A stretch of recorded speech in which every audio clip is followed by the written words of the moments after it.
talk a bit more about how the team figured out how to, because you brought this up earlier, how the team figured out how to get this vehicle onto the Michigan assembly plant assembly line without getting stuck, without teetering? Yeah, so I think there's always challenges. There's a few smaller things, right? Always trying to maintain, to gain truly the efficiency and the economies of scale. Right. We need to be able to build it, go down the same line. We learned a lot in building the F-150 Raptor, the 37-inch tires and everything else. One of the challenges we had is when we have 14 inches of travel with these 37-inch tires and the relatively tall body is when the vehicle gets assembled, the rear axle hangs down so that the tires can go on and everything can be attached. What we found is there was a pinch point in the assembly plant. Give a credit to the team, right? I think they had a lot of forethought when they designed the facility, but nobody, I think, was expecting the product that this became. Sure. So what we found is we were able to hold the rear axle up somewhat, restricting an inch of that travel and creating a joint on the lower part of the axle, such that after it got through that pinch point, it's released, 2 bolts are then shot in, and the axle then has its full 14 inches of travel. So the Bronco Raptor is also new territory for SUVs, period. You have 37-inch tires, the first Ultra 4 capable SUV, as you say. At what point did the people at Ford get together to greenlight this and just be like, you know what, let's just beat them to the punch at everything. Let's get them. Yeah, I think we have this super strong foundation that is the Bronco, and what is the logical step? Where do we go? And there's often a discussion where we take a performance product, and we know the Raptor, we know that Raptor space, the high-speed desert running space. When we combine the capabilities and the rock crawling of the Bronco and this high-speed desert running space, it's logical saying, hey, we can be both. We can do everything together. And what is that? At that time, the growth in this Ultra 4 space, the King of Hammer space, is really becoming strong. You see year after year, the people watching it, the people engaging. Hammertown is a massive array of people. Yeah. And also embraces kind of the social aspect of what off-roading is. So it made total sense that we have this partnership there. We know how to go fast in the desert. We have this true great capable platform that is that forms the underbody of the Bronco. So it was a logical step. Would you say that when the product was still on the drawing board, the Bronco program, it's like, we're going to bake a Raptor into this, or was it more like kind of a retrofit? For performance, we tend to trail the base programs. We do a couple things. So the base program, and I call it the base program, so the original program starts out, we kind of pick up as they're developing the project. It allows a lot of other things. It allows them to really find where that product needs to be, and then allows us to kind of to build onto that. We tend to move a little bit faster. Based on our experiences, what we know, we're a smaller team, we're co-located, although this year has been a challenge through this development. It's really been a very unique experience for us. But we were able to start off, and we're not that far behind. So it allows the assembly plant to get ready to start building, and then we come along typically after. We've seen that success both in the 3 iterations of the F-150 Raptor, even our experiences with the GT350, GT500 Mustang. Very similar approach. What sort of challenges were involved in getting in a fully boxed frame, and with all the different like mounting points and everything, does this technically make it a different architecture than the base Bronco? It is unique, right? We're able to start with that platform and learn from it. So we said, okay, here's the areas that need to be reinforced. Okay. One thing that we do follow is we follow the same build process. So when the vehicle is built, it gets built the same way. The attachment points are the same. We use a lot of the same fasteners in a lot of the same locations. So it allows some transparency and simplicity on the assembly process. So when we design, yes, we're going to have unique control arms, but they are the same geometry as the base program does. So it's not like the attachment points, although they're different, they're still using the very similar fasteners. You can use the same tooling as the operator, which is the challenge, right? Especially as we want to take parts off of the Bronco, we want to take parts off the F-150 Raptor. F-150 Raptor is built in a different assembly plant. So sometimes the build process isn't the same. And you're like, oh, well, that's the way we did it. Well, it doesn't work like that here. So that was one of the challenges. But really working with our partners on the base program to sometimes adapt their technology and adapt their architecture to our partners in the assembly plant to bring this in, right? The one nice thing is they love it, right? And everybody just wants to make it work. It creates a halo for the Bronco brand. It creates a halo for the assembly plant, and it creates a halo for Ford. So everybody really gets behind it and pushes it forward. Is it feasible to trickle this frame or this hardware into the base Bronco? Is it expensive?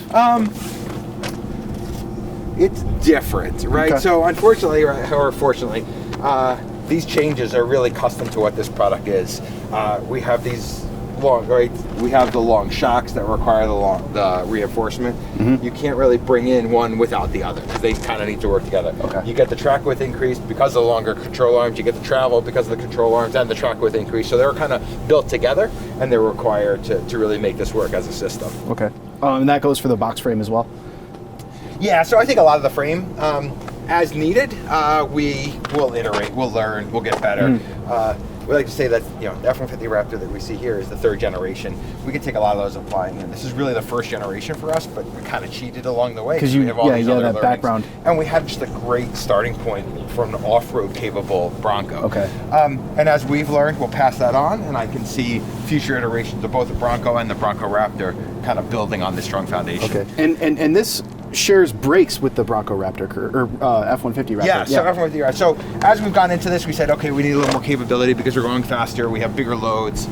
The logical point is just to pull them off of that. So one nice thing, I mean, all of our systems are very much integral. They're modular. They have a lot of the same technologies. And then as we did that, now with the bigger brakes, we have the larger lugs and everything else. So we have a lot more in common in that part versus the F-150 Raptor versus a base Bronco. And the suspension system, it's still supplied by Fox Racing, but unique to the Bronco Raptor, especially in the back with the coilovers, and the geometry is different as well. Yeah, so the dampers are unique to Bronco Raptor. They have very similar. They're built on the same assembly plant, the same component plant that the Fox uses in to build the F-150. But then, yes, the coilovers are unique in the rear because of the constraints of the SUV body and the frame attachment points. So when the F-150 Raptor debuted, and I was talking to engineers at the time, they mentioned to me that Ford Performance had to redesign the tabletop ramps because they were basically you needed more landing space. Yeah. Was there a similar sort of like moment when you were developing the Bronco Raptor where you're like, oh, we're kind of pushing the boundaries of what we can even test with? Oh, I think we have some very capable drivers, and as we develop this product, the development engineers, they are super knowledgeable in where it comes to the suspension and architecture, and then just super capable drivers. And their feedback is critical as we develop it. And as we develop around these various duty cycles, the tabletop is something that we do. It's a part of our overall scheme to understand how a truck is capable in the off-road space, particularly in the high-speed space, and we do run the tabletop events. Right.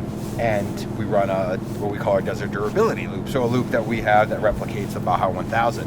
And the vehicles just become, although that changes all the time, the capability of the trucks is noticeable, that you're able to just tackle just bigger obstacles and run at a higher pace. So yeah, at some point we need to revisit it. I mean, every time.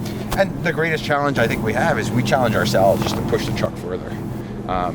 We're a great team, we work well together, but there's a natural rivalry between the individuals that work on both the products. Copy that. Can you talk a little bit about the camo tape, the Burt camo tape? I actually can't.